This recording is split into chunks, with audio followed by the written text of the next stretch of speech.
Paseos por la Sierra, con Alberto Garín.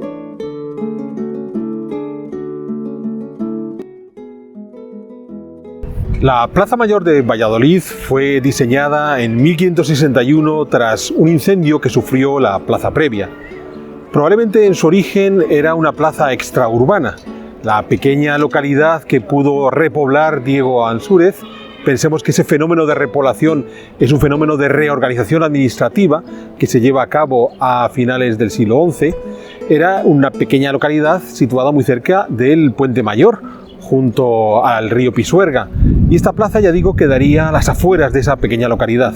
Es habitual, este tipo de plazas suelen ser plazas de mercado que quedan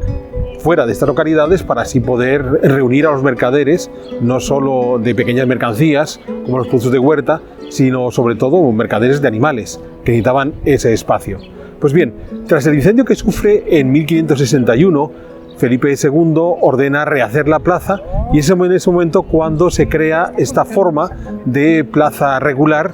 una plaza en la que podemos encontrarnos ante algo parecido a un edificio urbano descubierto, puesto que visto desde lejos no solamente va a ocurrir con la Plaza Mayor de Valladolid, ocurrirá con las plazas posteriores, las de Salamanca o las de Valladolid. Visto desde lejos es un gigantesco volumen, bien limitado por las cuatro crujías que configuraban la plaza, dentro de la cual quedaba este inmenso patio que es la plaza propiamente dicha.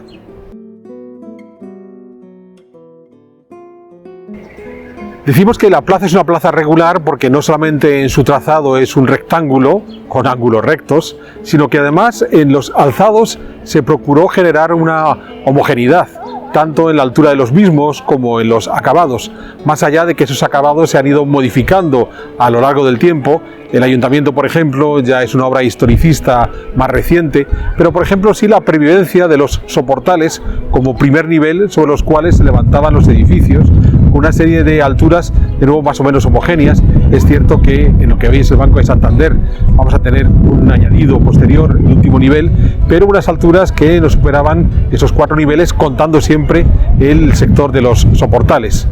Pero además, otra de las características de estas plazas mayores hispanas, que esta de Valladolid es el primer modelo, es el hecho de que no se encuentran atravesadas por grandes avenidas, sino que como edificios singulares que son dentro del entramado urbano, a estas plazas hay que llegar. Es decir, no podemos esperar que en la plaza tengamos una calle que la corte, como puede ocurrir en las plazas reales francesas. Ejemplos notables puede ser la Plaza de la Concordia, que es el ejemplo máximo de plaza real francesa, porque lo que se pretende ahí es que sea el punto de partida de un gigantesco eje, el de los Campos Elíseos. No, estas plazas mayores hispanas lo que buscan es convertirse en estos edificios descubiertos que quedan insertos dentro del entramado y a los que, insisto, hay que llegar.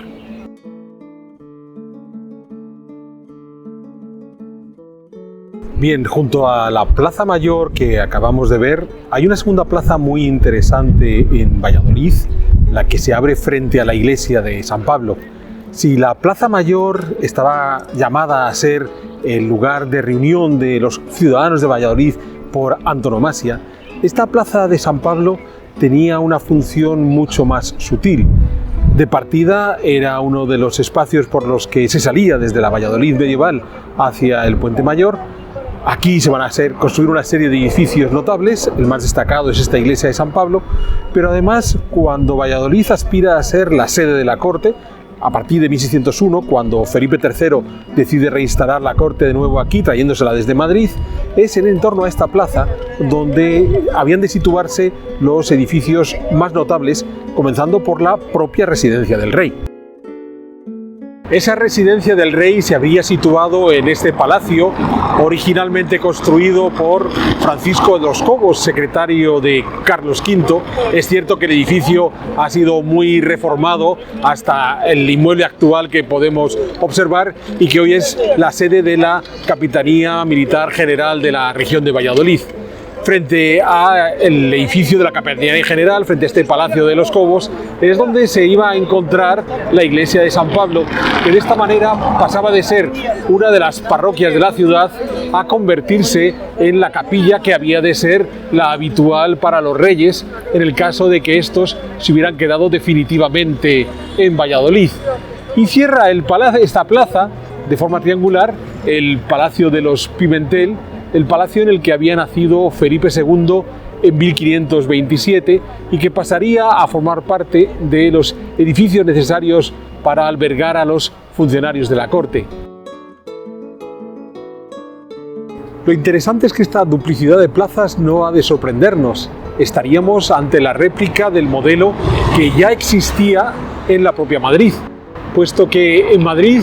aunque cuando Felipe II traslada la capital, la actual Plaza Mayor aún no ha sido construida, es una edificación que se hace ya en los tiempos precisamente de su hijo Felipe III, lo interesante está en que existía esa plaza de los habitantes de la ciudad, la plaza del mercado, de los eventos sociales de los ciudadanos, esa futura Plaza Mayor, en ese momento solo Plaza del Arrabal, y por otro lado lo que teníamos era la plaza donde el rey podía reunirse con sus ciudadanos, que en este caso correspondería, si vemos hoy donde se encuentra el Palacio Real de Madrid, el Palacio de Oriente, frente a la Catedral de la Almudena. Previamente existía ya una iglesia dedicada a Santa María, donde está la catedral, donde está el Palacio Real estaba el Alcázar, ese Alcázar que de nuevo será modificado de forma amplia durante el siglo XVII, en los reinados de Felipe III y de Felipe IV. Pues bien,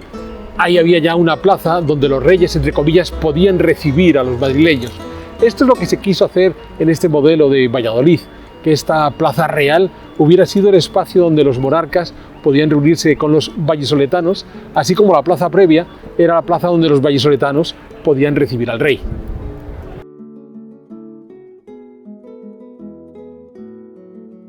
Por cierto, para completar este conjunto áulico, la corte de Felipe III disponía de otro edificio singular justo a las espaldas de la iglesia de San Pablo, que era el Colegio Mayor de San Gregorio, una de las recintos asociados a la Universidad de Valladolid. Esta universidad ya había existido desde el siglo XIII, pero va a adquirir mayor importancia justo cuando se hace este colegio mayor, a finales del siglo XV, por solicitud de los reyes católicos. Hemos de pensar que ya para estos comienzos del siglo XVII la monarquía hispánica necesita una cantidad importante de funcionarios públicos que van a ser formados en estas universidades. En gran medida las otras dos grandes universidades conocidas de estos tiempos, las de Salamanca y las de Alcalá, y el futuro colegio imperial que se va a crear en el propio Madrid, junto a la Colegiata de San Isidro, una de sus funciones principales era la de formar a estos funcionarios para el vasto imperio que dominaban los Habsburgo. Es cierto que la presencia del colegio no estaba directamente vinculada con ese espacio urbano de recepción de los monarcas a los vallisoletanos, que era la Plaza Real, pero indudablemente en caso de que la corte se hubiera quedado aquí, al final este colegio habría sido muy útil para esa corte de Felipe III.